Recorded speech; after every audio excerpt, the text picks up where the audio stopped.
খুব সহজে বাড়িতে তৈরি করে নিতে পারেন গোলাপ জামুন।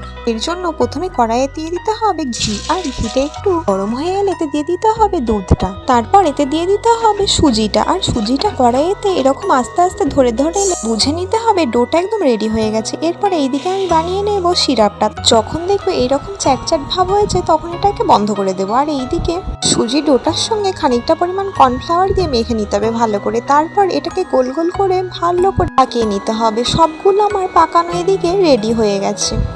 এরপর কড়াইতে গরম তেল করে আস্তে আস্তে ওই বানিয়ে রাখা মিষ্টিগুলোকে ছেড়ে দিতে হবে। তারপর এইরকম লাল লাল করে ভেজে নিতে হবে। ভাজার পর এইদিকে রসটা হালকা একটু যখন গরম থাকবে তার মধ্যে ভেজে রাখা ওই পান্তুয়াগুলোকে দিয়ে নিলেই রেডি হয়ে যাবে গোলাপ জামুন। তোমরা যদি চাও তো পান্তুয়াগুলো দেওয়ার পর খানিকক্ষণ ফুটিয়ে নিতে পারো, এছাড়াও আধ ঘন্টা মতো রসে ঢাকা দিয়ে রাখতে পারো, তাহলেই রেডি হয়ে যাবে।